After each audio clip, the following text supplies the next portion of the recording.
Welcome. What's going on this impromptu, well, kind of impromptu live stream the day before Thanksgiving, November 26th? I hope everybody is doing quite well. We're going to get into it in a minute. The news typically, unless there's something huge going on, typically the news slows down a little bit around the holiday season, especially the end of the year. I think people are spending time with their families, and unless there's something just tragic going down, there's just less stories going on. But with Donald Trump being in office, that just doesn't really last. So we got a couple of things to talk about before I move on to some other stuff. However, what's going on, Alonzo? What's going on? How you doing?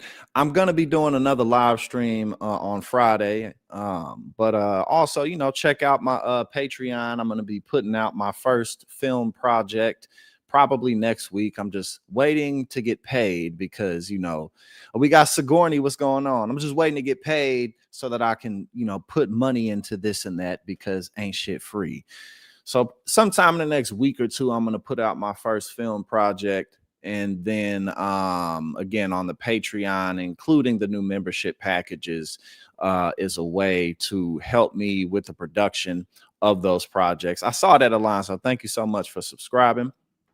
And, we're going to keep that ball rolling. But I'm going to continue to do political stuff here, but just get more involved with other things on my Patreon. And let's go ahead and get into it. So apparently Donald Trump has a creative new name to call the Republican Party. And honestly, I don't even know why this is a huge story, but it is right now. And his new word is not Trump Republican. It's T-publican or T-publican. So I guess we got to figure out how to pronounce that. I don't know. There's a lot of new names. Not everybody is down for the cause. Marjorie Trader Green. No, what does he call her? Marjorie Trader Brown. She's no longer Marjorie Taylor Greene. Marjorie Trader Brown. For a couple of years there, I thought she was a good one. I thought she was on my team. But then, I caught her making those tweets and going on those news shows on The View talking bad about me because the ship is sinking.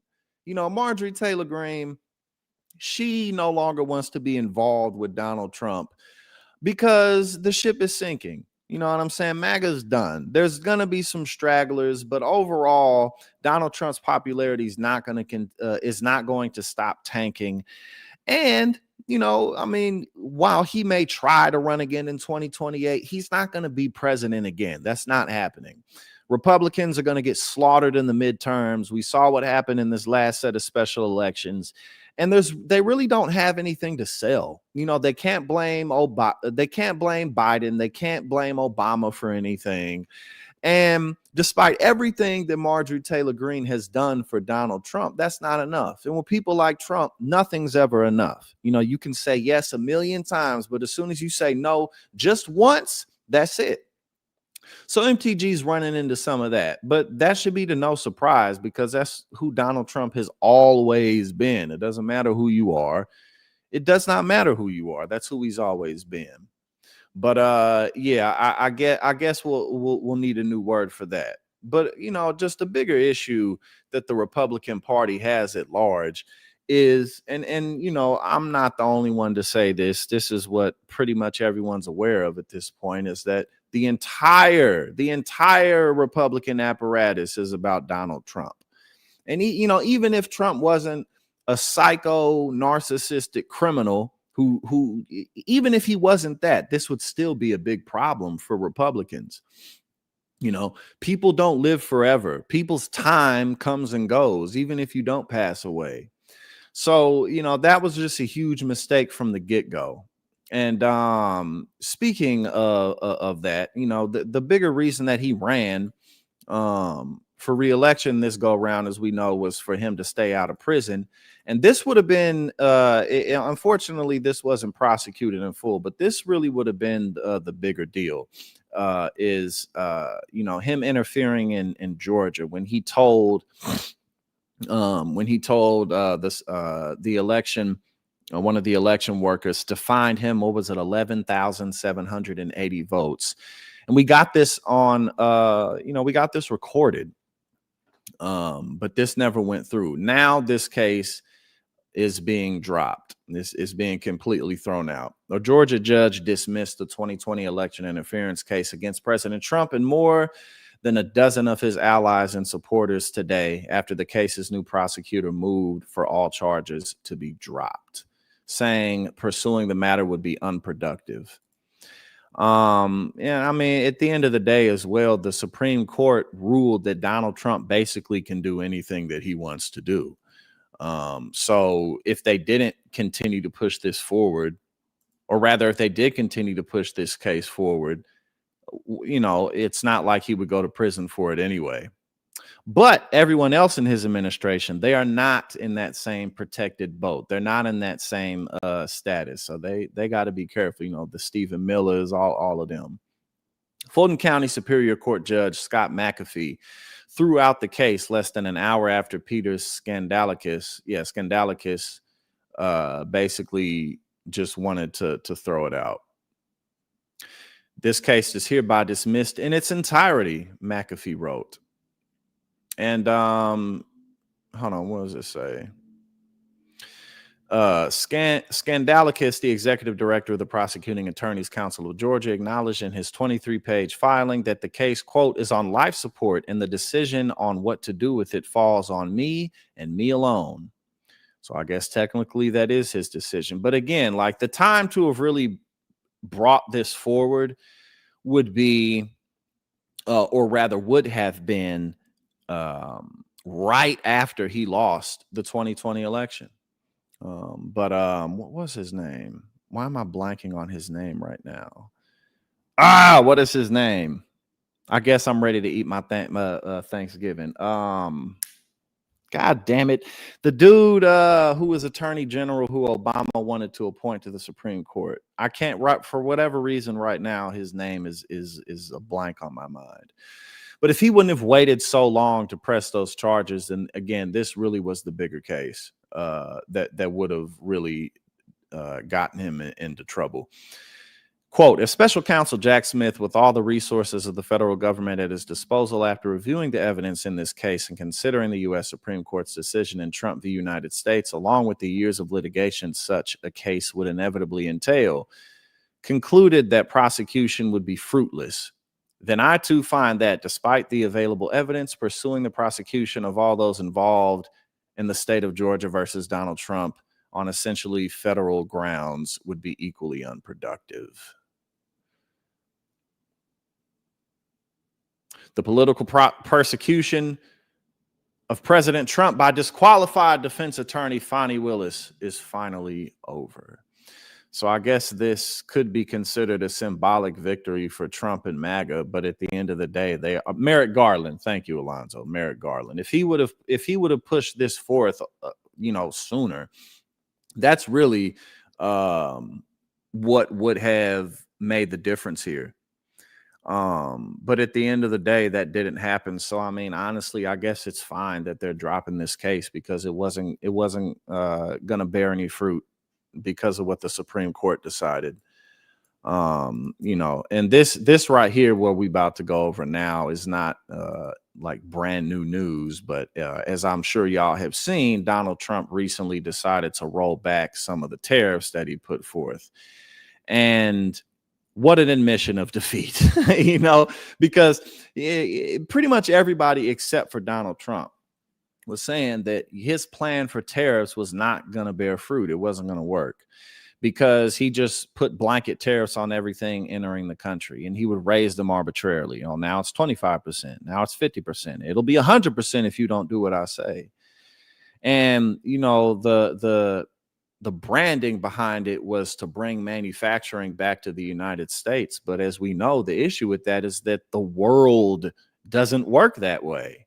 The modern world is a connected economy. Manufacturing happens all over the world. Sometimes things get shipped 3 or 4 times before they end up in their final destination in terms of how cars will get made and manufactured.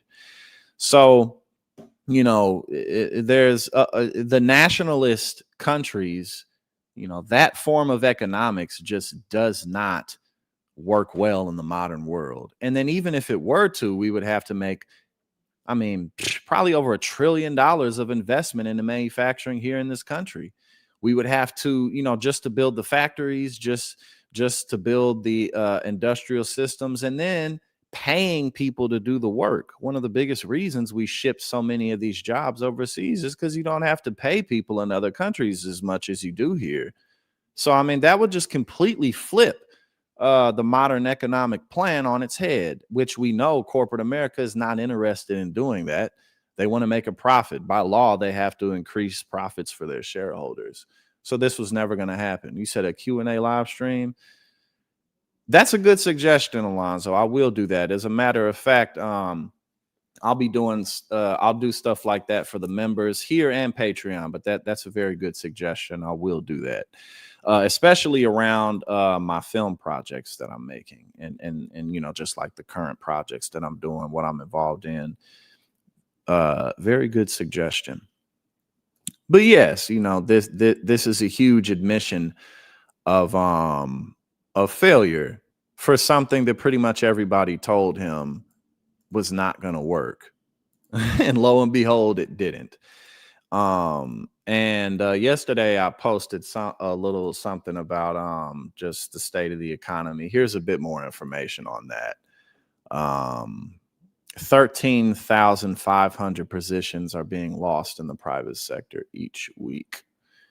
Pink slips are piling up. One of the only real-time reads on the economy says the bleed is speeding up. ADP, the payroll processing giant, reported Tuesday that private companies have shed 13,500 jobs a week since late October, a steep jump from the roughly 2,500 weekly losses it flagged in its last update. That is a huge jump, a massive jump. And I mean, again, think of the rippling impacts of this type of stuff.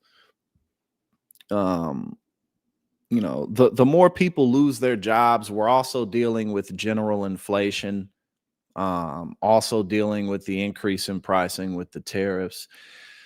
As people's discretionary spending dries up, they're going to stick to the necessities, food, paying your mortgage, paying your rent. When times get hard enough, people pick and choose, if they want to go without hot water this month or if they want to go maybe without lights for the next couple of weeks. These are the types of decisions that people have to make. You can end up going from shopping at, your local, whatever your local, maybe higher quality grocery store is, to shopping at Aldi or shopping at budget grocery stores, which dries up discretionary spending at the higher class, quote unquote, grocery stores. People stop going to amusement parks. People stop going to the club and bars as much. People stop going to restaurants as frequently. All of these types of things that people don't absolutely need to survive starts to dry up. And when you look at 13,500 job losses a week, you look at, yesterday I posted something about how hundreds of thousands of Black women are missing from the labor force. Some of them left over from the pandemic in 2020.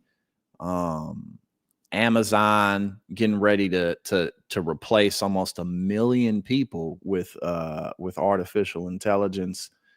This type of stuff adds up. People can't afford to buy houses. Car repossessions are skyrocketing. It's bad out here. It's really bad out here. And this, again, this ultimately is why Donald Trump's approval is going down so much, and why people like Marjorie Taylor Greene are fleeing this sinking ship, because the reality, it is not good.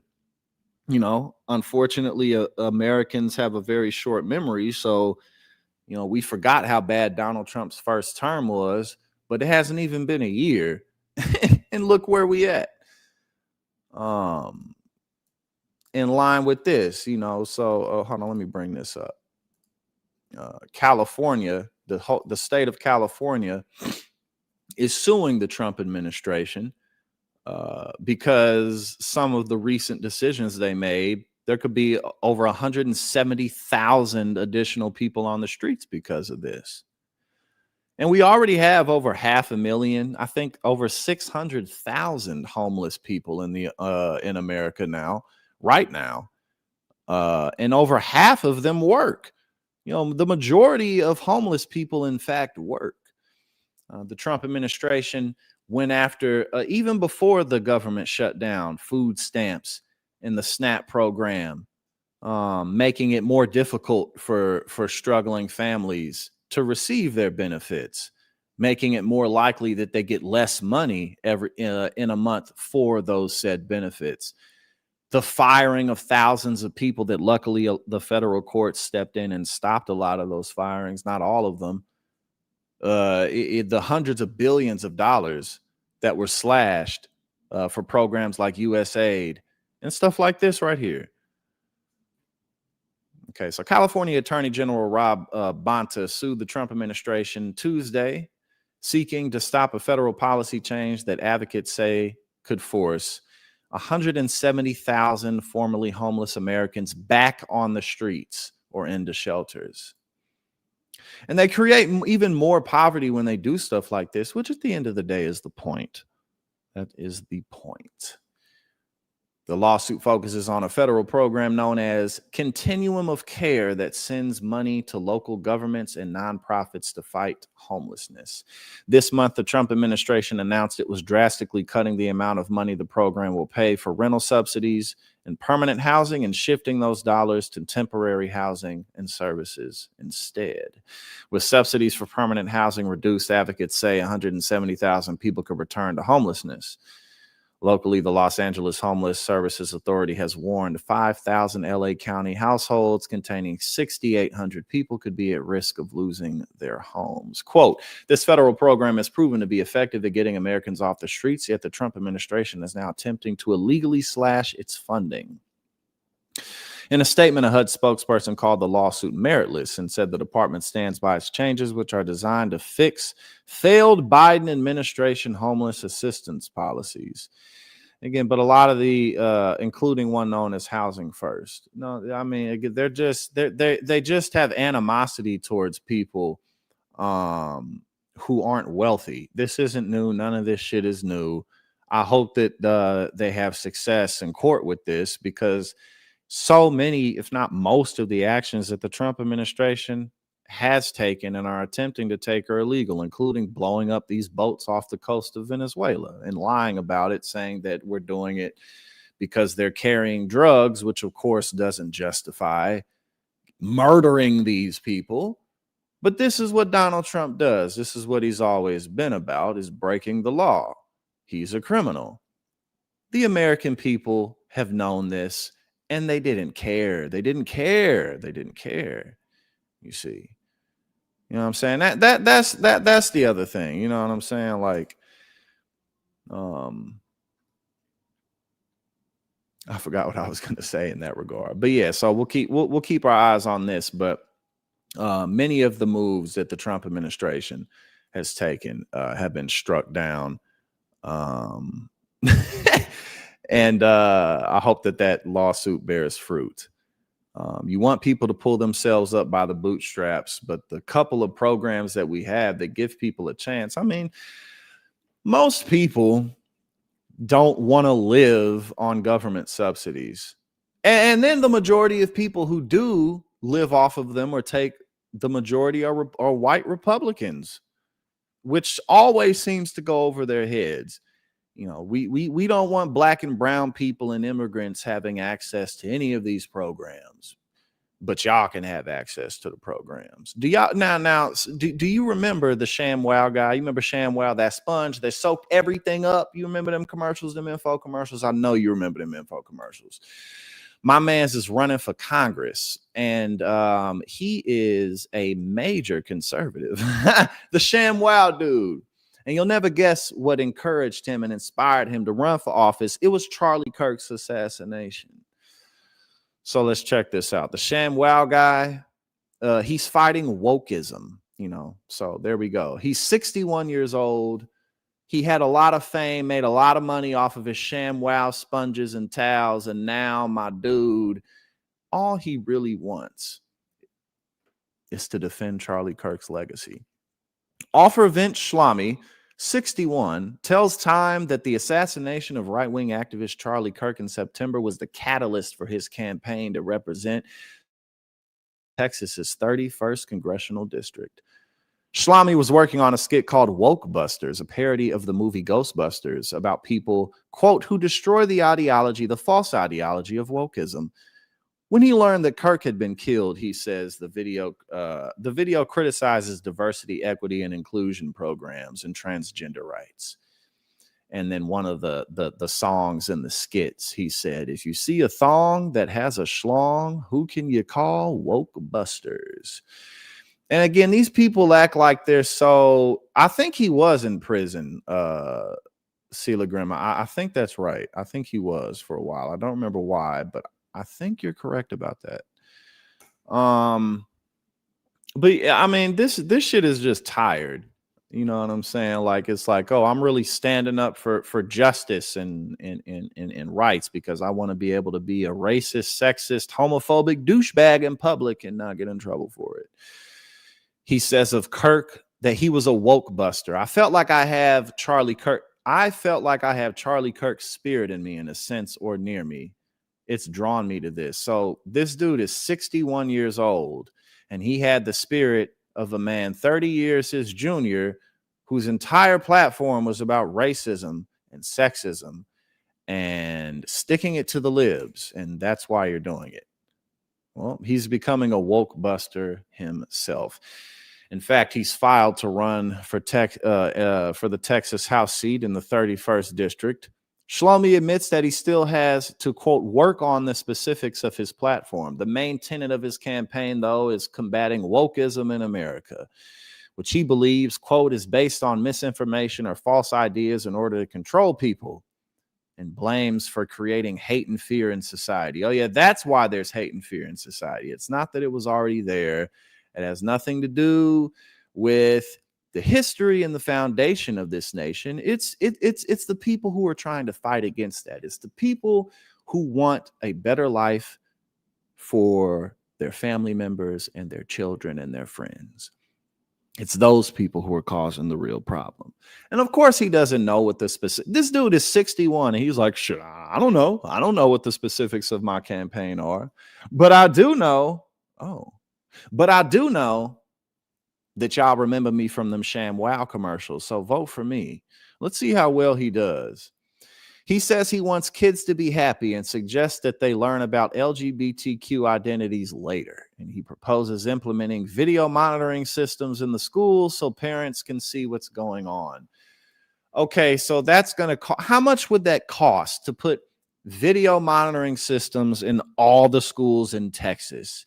That would be hundreds of millions of dollars, at least hundreds of millions of dollars. And then you're kind of violating people's privacy. I mean, not everybody wants to be recorded all day long.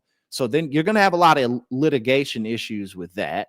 And then, you know, I mean, what exactly are you exposing to the parents? Oh shit, they read this gay ass coloring book. They read a gay coloring book in third hour. Like, what exactly are you going to show them? Do you think that there's going to be some type of like drag show right after lunch, in between recess and lunch or something? Like, what exactly are you going to be showing these people? I don't know. But again, what a stupid idea. You're not talking, okay, so he's not talking about, we got Dragon Ball Super in the building. What's going on, my brother? I'm doing well. So he's not talking about raising people's wages or making education more affordable. He ain't talking about none of that. What he's talking about is installing a surveillance system in all the public schools in Texas so that parents can get videos of drag shows or something. I don't know. He doesn't know either. It's unclear how Schlamy might seek to implement these policies if he were to win a seat in that. He doesn't know either. And he's probably not going to win. But at the same time, let me not speak too soon. Let me not say that shit too fast.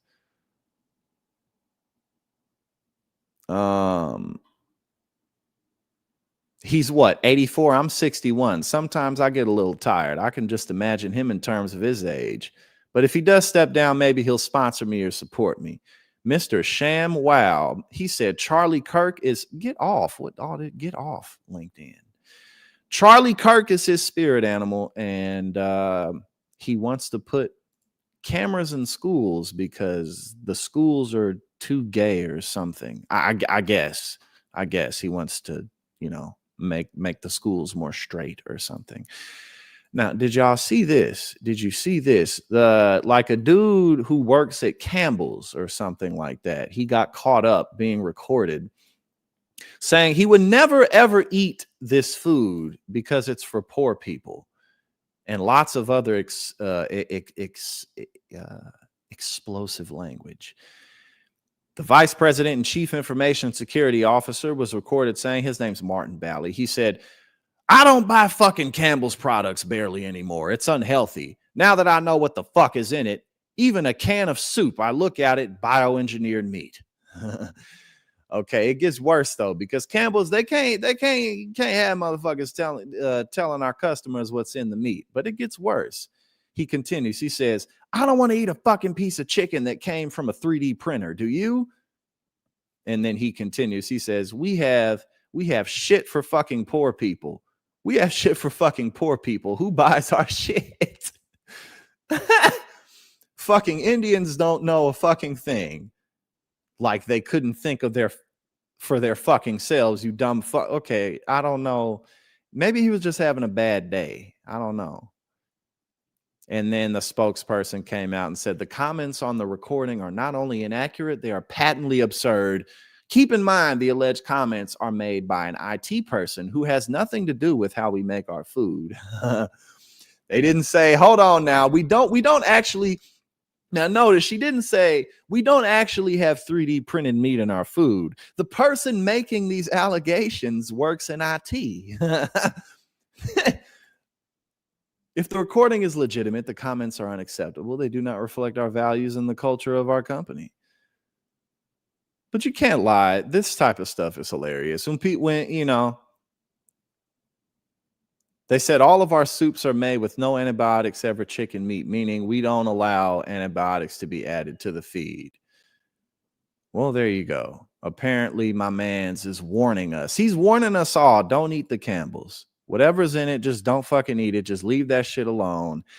And the last story for today's pre-Thanksgiving quick live stream, because it was a quick live stream. Not a lot of news going on. Like I said, around the holidays, especially toward the end of the year, the news is typically pretty slow. I will be on TYT again on the 1st of December, which is next week. I don't think I'm set to be on because the offices are closed. Yeah, the offices are closed for the rest of the week. So Monday, I will be on TYT on Monday. On Indisputable is where I will be.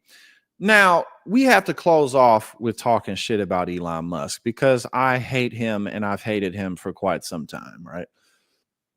Elon Musk wants us to flee Earth and live on Mars to save humanity. But Jeff Bezos is kind of like, well, maybe we should take care of planet Earth. Maybe we should do that instead. I don't even really need to go over a lot of what was said in this. We can just talk about Elon Musk right now, okay? Humanity, we're not building colonies on Mars anytime soon. It may never happen, to tell you the truth, right?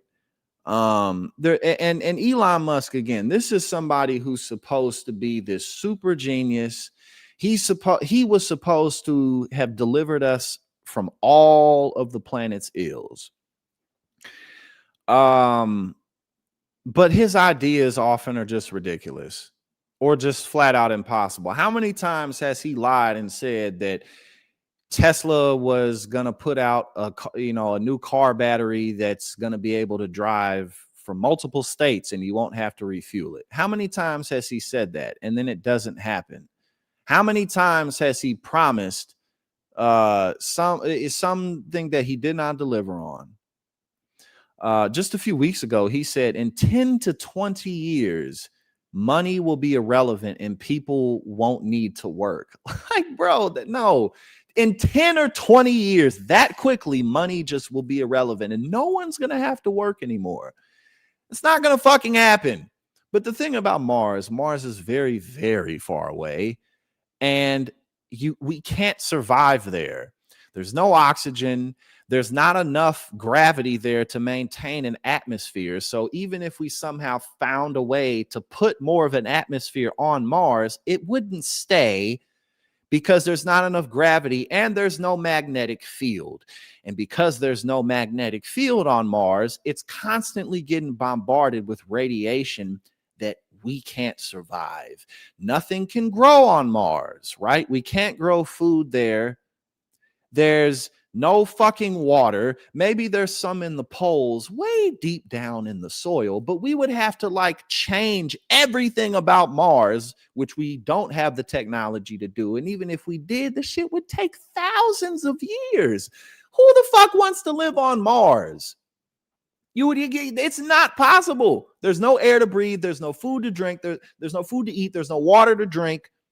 There's not enough gravity. There's fucking nothing on Mars. And then to get to Mars, do you know how long it takes? Like six or 9 months to get to Mars. And you can't just go there. You can't just take off in a spaceship and go to Mars whenever you want because things in space are in constant motion, right?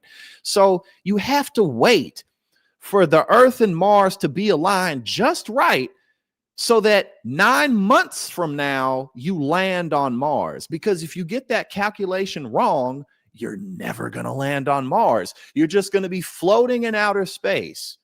So what? So we're just supposed to transport billions of people to Mars. It's ridiculous. It's ridiculous. This shit isn't happening. It's not fucking happening. One of the biggest reasons we haven't sent any human beings to Mars yet, first and foremost, because of all that shit I just listed out about how hard it is. It's easier to send robots to places like this, to send probes, because robots and probes don't need to eat or drink. They don't have, they're not going to get lonely. They're not going to have developed suicidal inclinations.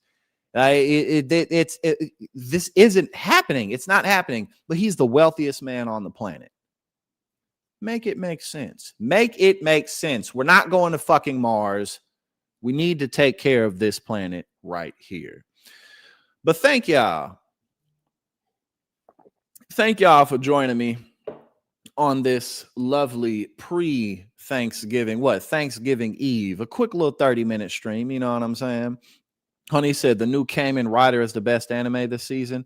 DJ Black, I'm gonna check that out. I don't know if I'm familiar with Kamen Rider. I don't know if I'm familiar with that. Yes, sir. Pinky up.